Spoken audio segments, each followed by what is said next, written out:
In an environment where competition is fierce and customer expectations are constantly evolving, businesses must leverage data effectively to anticipate, address, and mitigate churn risk. Today, we will explore actionable techniques, real world examples, and expert insights to empower your organization with the tools needed to proactively retain customers and foster long term success. Hello, everyone. Welcome to another episode of the Revenue Lounge podcast. I am your host, Randy Likas, and joining me today is Mahesh Motiramani. Mahesh is currently the Regional Vice President of Enterprise Customer Success at Workato. He is a revenue-focused customer success leader with a track record of building successful teams and hiring great people to drive business growth. Hi, Mahesh. Thanks so much for joining us today. Thank you, Randy. Happy to be on this podcast. Yeah, Great to meet you. me as well. I've been looking forward to speaking with you for quite some time. I usually like to start these conversations and just get a little bit of a feel for who you are. So maybe you could talk to us a little bit about your background and what your role is at Workato today. All right. I'm a go-to-market professional with over a decade of experience in just customer success, besides a broader 25-year plus experience in go-to-market and revenue roles. And I've had the privilege of working for some awesome companies like MuleSoft, Salesforce, Dataiku, and now at Workato, where I had the privilege and pleasure of building customer success organizations and scaling them.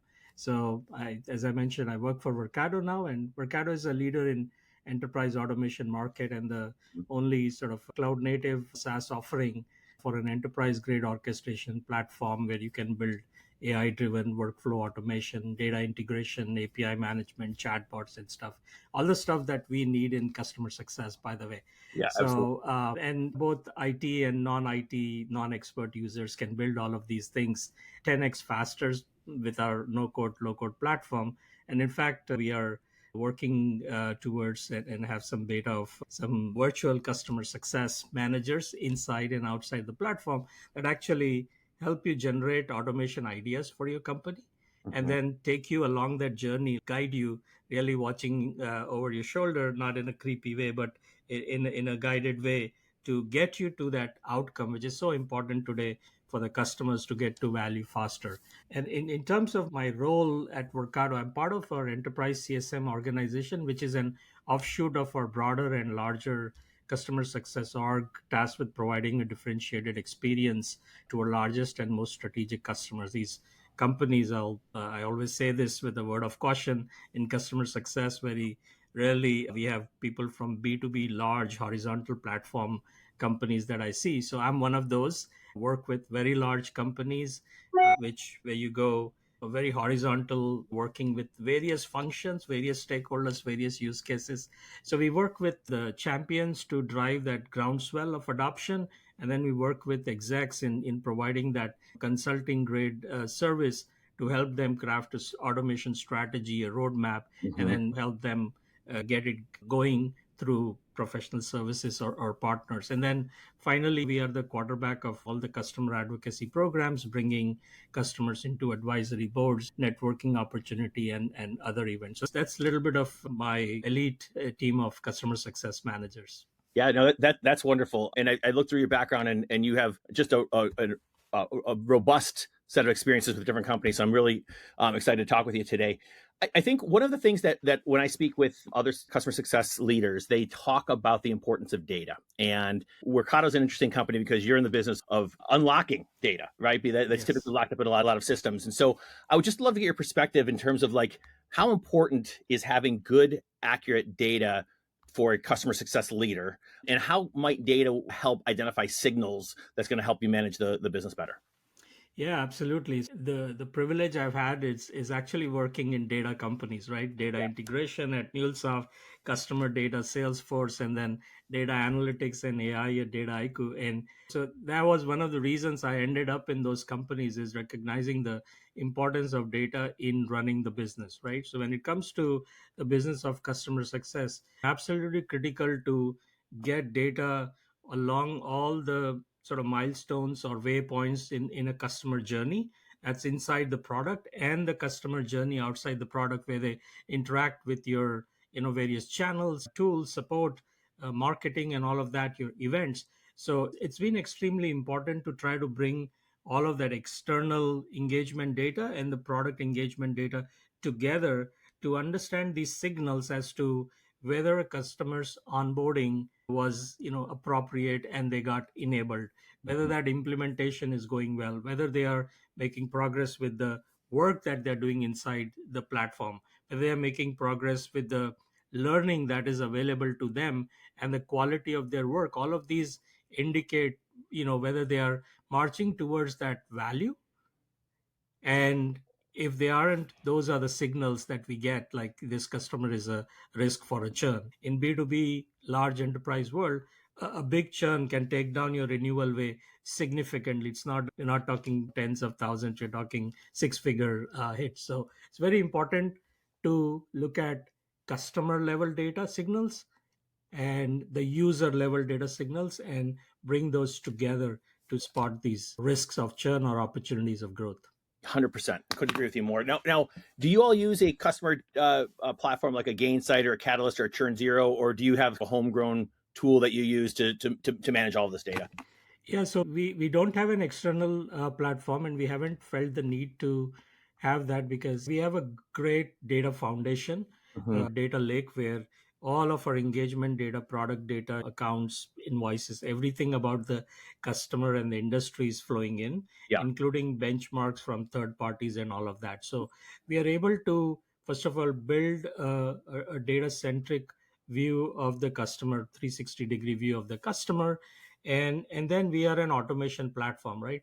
We know how to get the data from one point to another. We know how to automate certain processes, and yeah. we are a low code app platform. So every time we need playbook or process to be implemented, we have the ability to very quickly, using our platform, build an application that allows a customer success manager to execute that play, and give them an ecosystem of tools that are in house. So that's the direction we have gone in.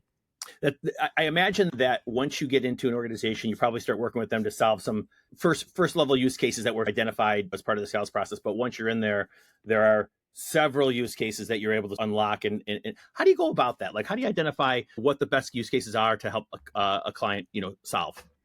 Yeah, I think so. So it starts with your value prop, right? You have to know what use cases, at least at a 3,000 foot level, 2,000 foot level, your product is capable of delivering, right? So what we have done is we've gone in two direction. There are standards in consulting organizations who help customers with determining their automation strategy, right? Mm-hmm. So we have understood each and every function in an organization, every line of business very deeply, and identified a library of potential use cases. So that's one.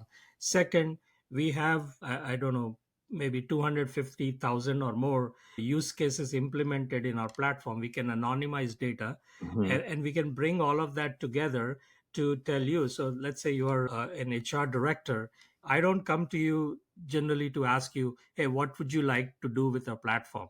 We lead with that prescriptive approach. We would tell you that, hey, first of all, let's do an assessment of where you are, and then we can tell you what other people in your domain have done, what other industries or what other companies in your peer group has done, and these are the opportunities available. So I mentioned one of the knowledge bots, a virtual success manager you've created. It's a bot where you input certain information. It can actually give you potential value of all the automations you could do, or all the ways in which you can use our product, Yeah. and what is the value and how should you go about prioritizing it.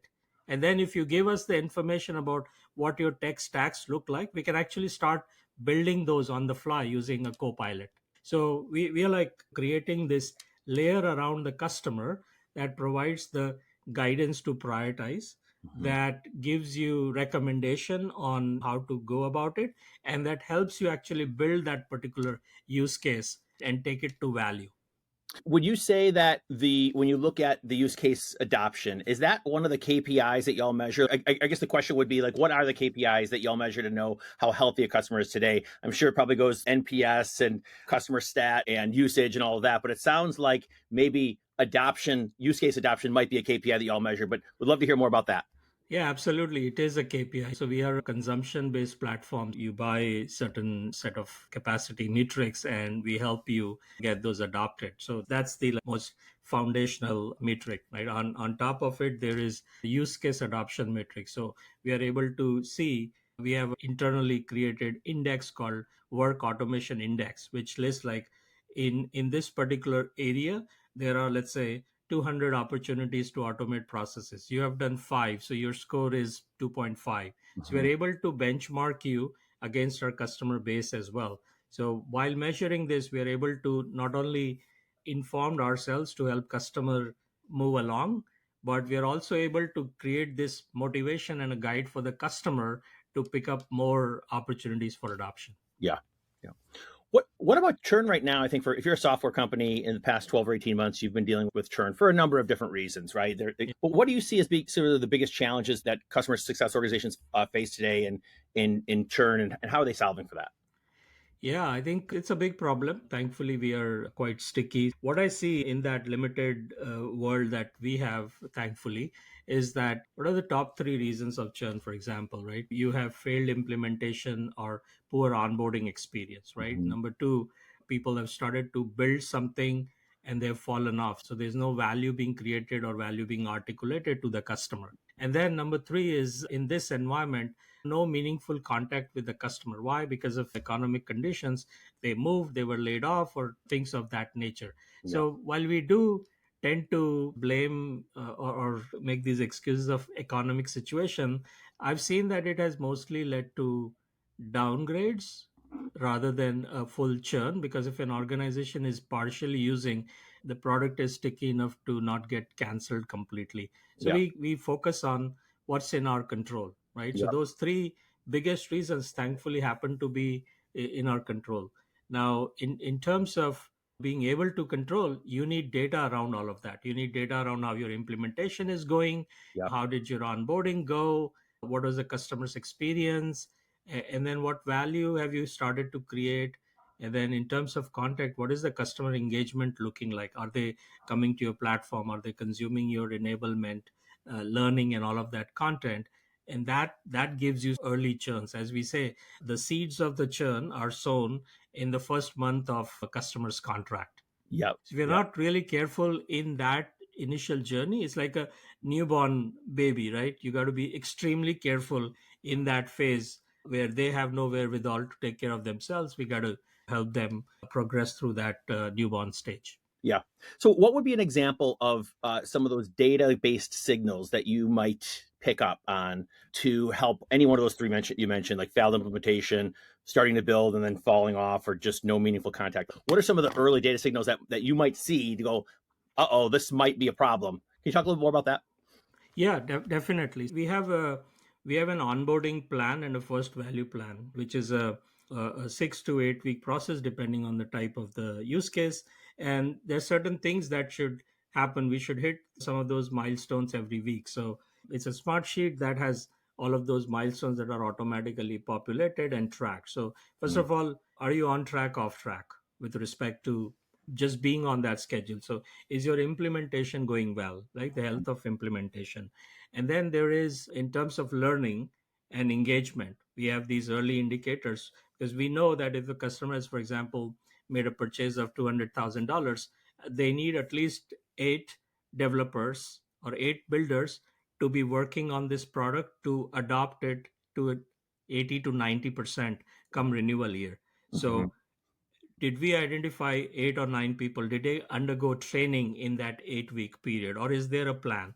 So Yep. that sort of tells us the adoption health.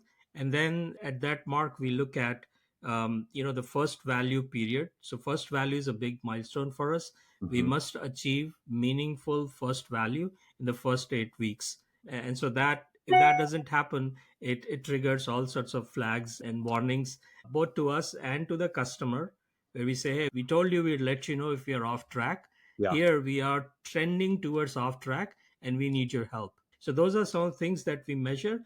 Exiting that, like one of the things is that some metrics you can measure, but you're too late to change the behavior. So at 8 weeks, if you're measuring the number of projects started, you're probably a little bit behind. So you're Hmm. also tracking what is the build activity going on in the platform. Hmm. Is that in line with our benchmark of, let's say, top 25 quartile customers? Yeah.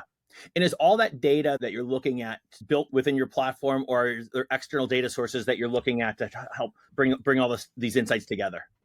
Yes, without taking names of the vendors, we have telemetry in the product itself Yeah. and all of these LMS and community support systems that they have. We bring all of that data into a centralized cloud data lake that's by a very famous company in that space.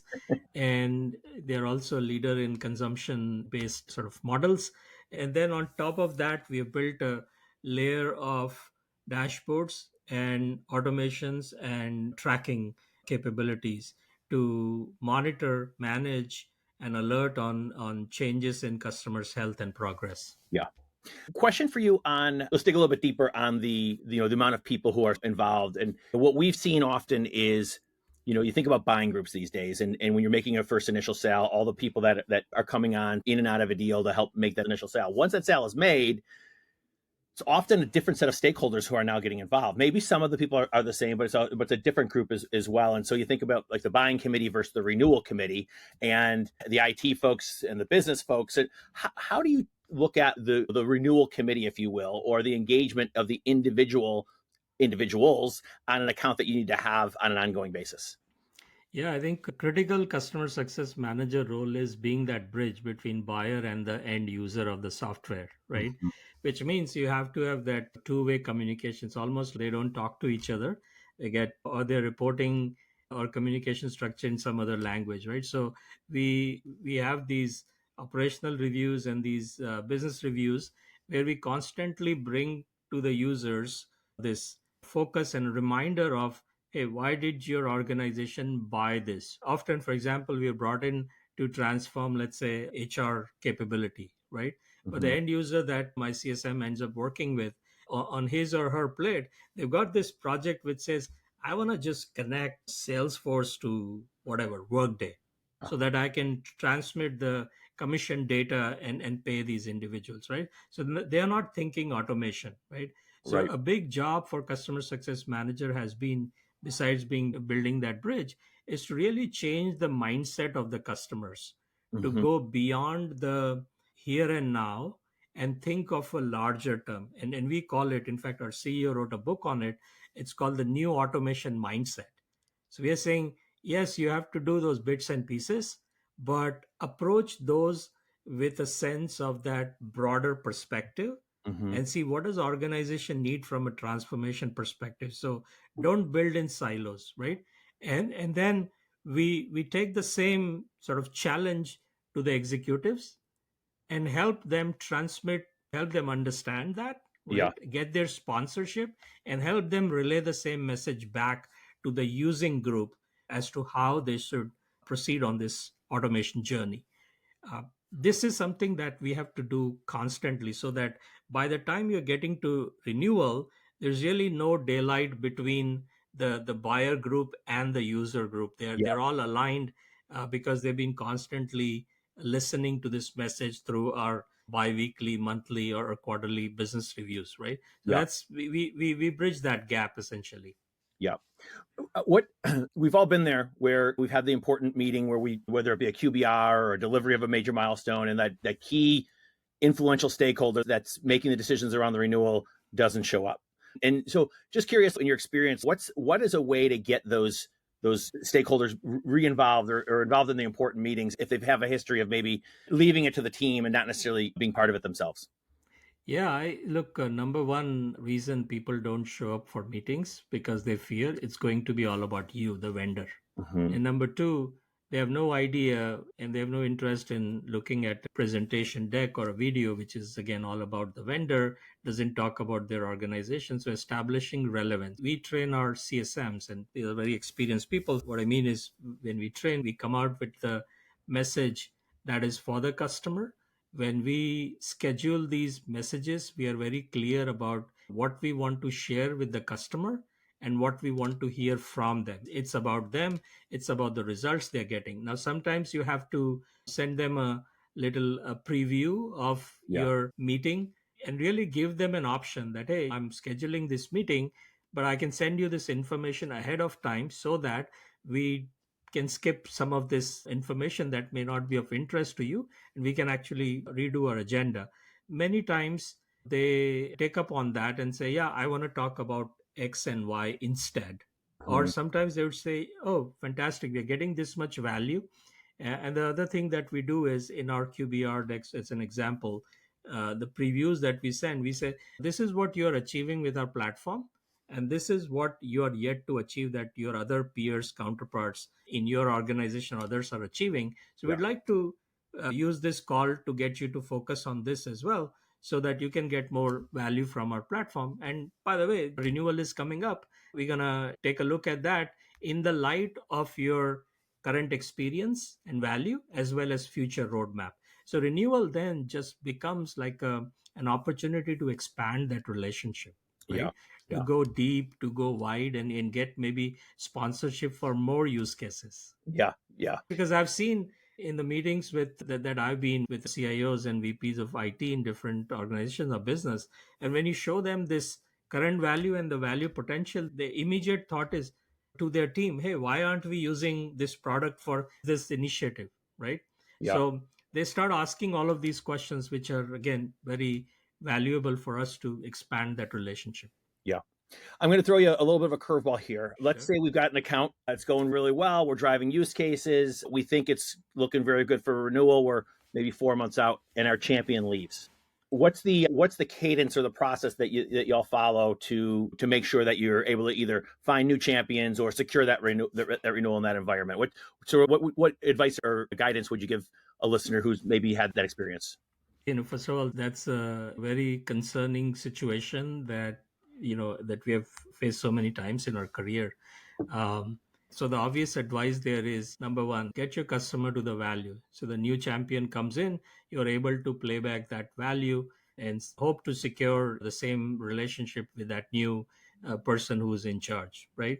Number two is multi-threading, right? Hmm? And with a product like ours, and I'm sure there are many products out there that are not one trick ponies, those tough situation for them. But if you have a product that kind of lives in different organizations or different under the command of different executives, Yeah. I think overcoming that hesitation to have multi-threading. Sometimes you're afraid, if I go have this other relationship with another executive parallel to this champion, it's going to spoil my relationship with this one. It happens, but you got to take your chances. You have to have that courage to figure out that right balance and have that multi-threading relationship in the organization. Yeah. But I would say that nothing beats value and adoption. If Yeah. your product adoption is 80% of more come renewal, if you have multi-threading, it's fantastic. Even in very crazy scenarios, I've had experience with a customer where they laid off about 20% of their staff, including the people who were working with us. So imagine, no owner of the product itself, no users of many users of product were impacted. And the gentleman who got the keys of the platform handed over to them, we went to them with the trends and the usage, and we immediately won that person over. And this is when there's a turmoil, they want to cut budgets 30-40% of their IT budgets, cutting staffing budgets.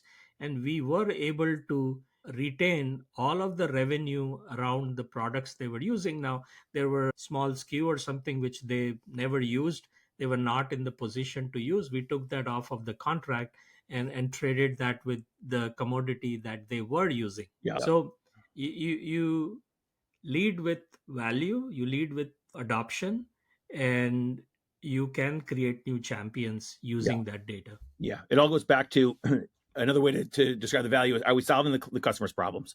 Yeah. And for solving the customer's problems, they're getting value from it, and that's, as you said, probably the number one thing you were looking for to prevent churn. What about, so we hear so much now in the market around AI and machine learning and everything else, right? Can't read the paper or read an article online that talks about that, or doesn't talk about that. Curious, like what use cases that's bringing to customer success, whether you've implement them today or you just see them, how they might work. Just what do you think the role is of AI in the future for customer success? Yeah, I think the notion of AI probably took off about a year and a half ago with Chat GPT, and unfortunately, a lot of people you just know AI as Chat GPT, which is not the case. We've been using AI; it's embedded in our product for at least 10 years, and it's a different sort of AI, different types of machine learning models. Yeah. So where we have landed, and landed is not a it's not a place where we live forever. We continue to make progress. Is two places, right? One, you have these statistical models that consume a lot of customer behavior data, product usage data, to be able to help us pinpoint the opportunities, the problems, predict churn, forecast deals, forecast customer churn or customer usage, right? And providing those, driving those recommendations on what should be the next steps for people who are closer to that particular problem, right? So that's internally. And then with the arrival of large language models, we've taken some of that on and implemented some knowledge related tools. So I talked about this knowledge bot called Walnut IQ, which is really a consultant, a virtual free consultant. You'd go to the likes of the big name consulting firms and pay hundreds of thousands of dollars to get your automation roadmap created. But you can come to our knowledge bot and start interacting with it like you're interacting with a consultant. You tell it what is priority for you, what do you want to achieve, and it's going to start laying out, okay, Randy, you're in finance, here are five towers of automation, highest value here. Let's pick a particular area. In this area, what kind of use cases to build? So this is that brain, the virtual CSM running in the background, telling you what to do next, right? And what to pick. And then on once you have landed on a use case, then the AI copilot is basically natural language processing engine. Think a combination of Clippy and coding copilot, Yeah. where you're saying, hey, I would like to do X. I would like to bring this data from Salesforce when an opportunity is closed. I want to create an opportunity in NetSuite. And once that is created, I want to mark that as one. And then I want to generate an invoice and send it to the customer through this particular system. So you aggregated what systems, what connections, and what actions to be taken. You told that to the bot. It's going to build that for you on the fly. Wow. Now, how time do you think? So go back 5 years ago. How long would it have taken to do that compared to using the bot today? Yeah, it's at least 3 to 4 weeks of work Yeah. that the co-pilots have reduced to a few minutes. Now, I'm not saying people get very uncomfortable where they take an AI generated solution and put it in production. So we've gone one step further, right? We have AI that creates this automation, but at the same time, another capability that creates a test automation, which can actually test this. And you Wow. have control in your hands where you can say, hey, I don't trust this. I want to inject my own test. I want to make it fail, or I want to test it. Mhm. At every place there's this AI. Now the next sort of evolution for us is actually optimizing what customer is building with the product. Mhm. So we don't, it's a consumer platform, right? You can burn any number of credits. We don't want you to waste your dollars on doing something meaningless, right? Yeah. Even though it's a valuable use case, you can implement it in a non-optimized manner. So Mhm. we want to be running a Clippy assistant that's going to tell you, hey, Randy, if you change logic here, it's going to improve the performance of your application. It's going to make this consume less resources. So really, looking at value, volume, and velocity. Mhm. Those are the three things that aggregate we measure and drive towards improving inside the platform. It's amazing how all this is coming together and the use cases of it. I want to shift gears and just ask you a question about more of an organizational structure question. So we see with all the layoffs that have happened over the past 12 to 18 months, companies are being asked to do more with less. And so when you look at how that translates into a customer success organization, and how, I guess the question is like capacity around for an enterprise CSM, is it best to look at ARR under management? I guess in the enterprise space, as you're looking to expand, it's like potential ARR. number of accounts. Would love to hear, and I don't want to get too specific necessarily on Workato, but in your experience, like when you think about capacity planning for CSMs, what are some of the metrics or guidance that you would recommend people to look at? Look, I think ARR and segment are pretty popular and pretty accurate in terms of providing that guidance up to a certain stage, right? Mm-hmm. A more sophisticated way that I've started to explore now is around unit economics, right?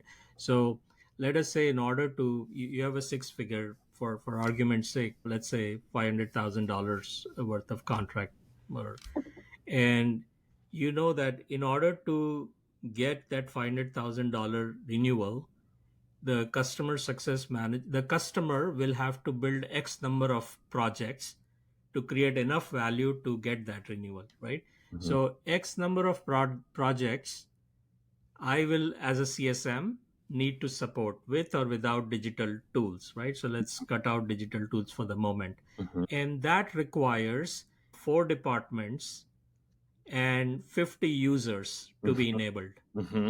So you can look at that unit economics and say that for every unit, I have to expend X number of hours.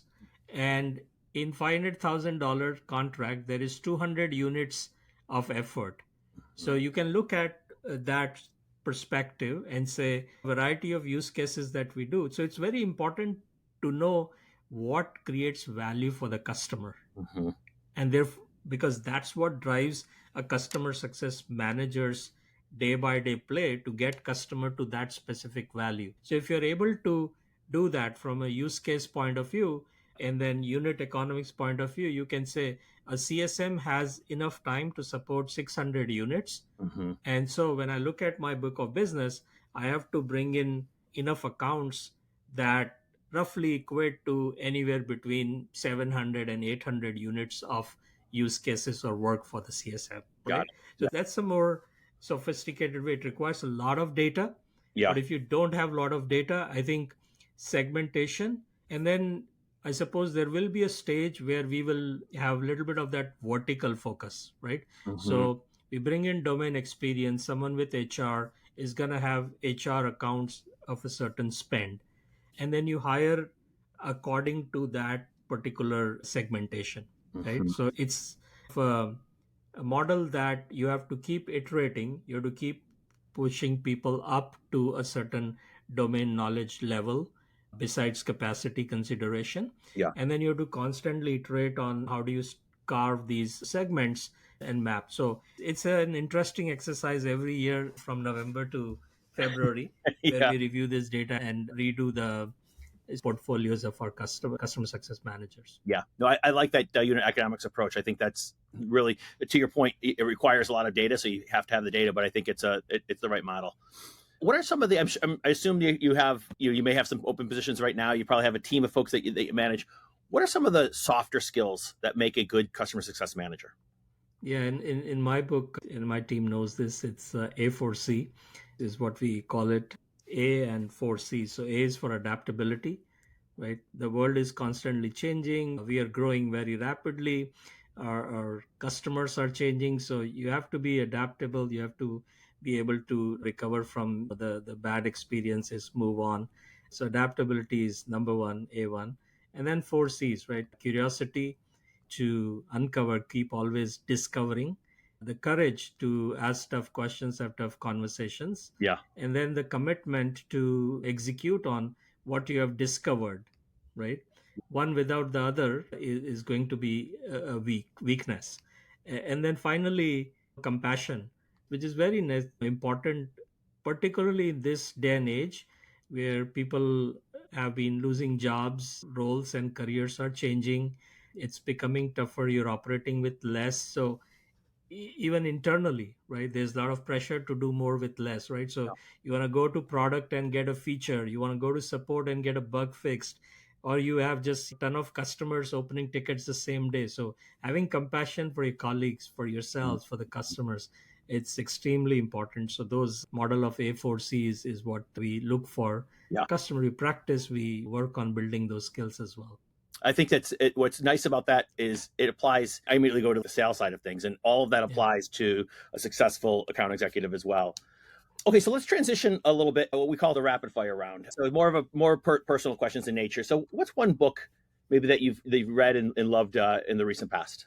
Oh, it's right here on my desk here, and I've given it to all my CSMs. I share it in all my interviews. A book called Impact Players by Liz Wiseman. It's an amazing book with a framework to elevate people from being contributors to impact players, right? Contributors will do what we define for them as their role, which is great, right? We Yep. want people to contribute well.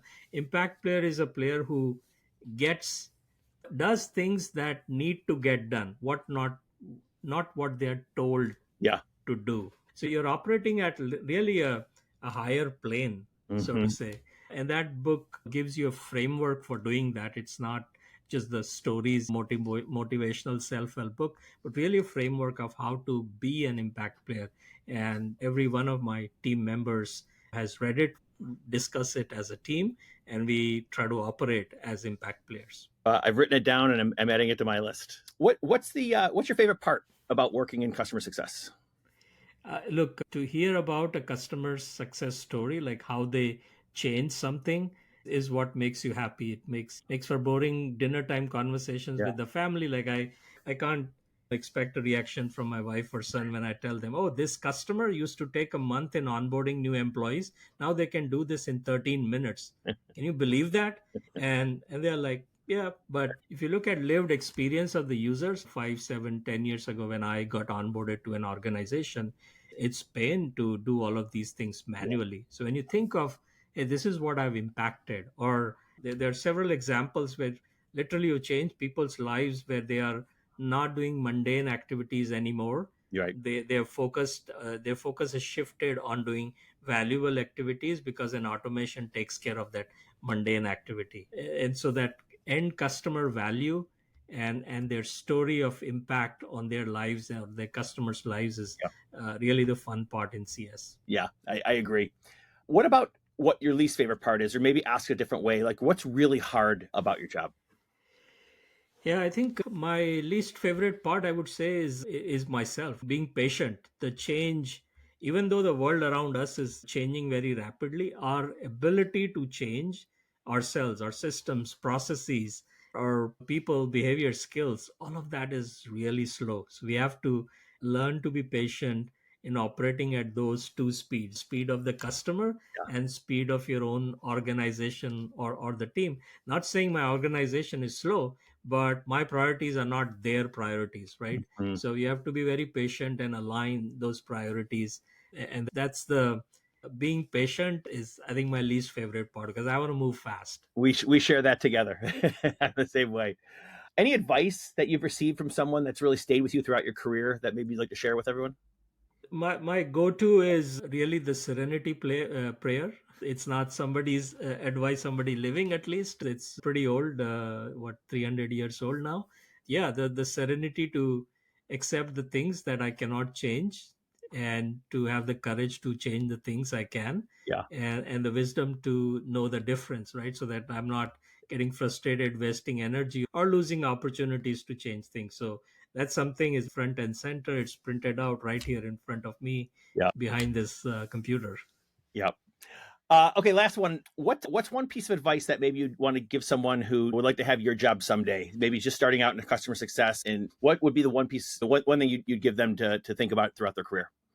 Yeah, I know I'll probably get a lot of hate mail for saying this, but I practice it and my team does, so I'm going to say it out loud. Start doing the actual job that you desire, right? So it starts with learning, not just yearning to get that job, but learn what that job entails and ask for opportunities to do parts of that job yourselves. And so when it's time to find my replacement, the leadership clearly sees that, oh, so and so on Mahesh's team already does that, Yeah. right? Yeah. So, as an example, I go to these weekly reviews with my sales counterparts, these regional leaders.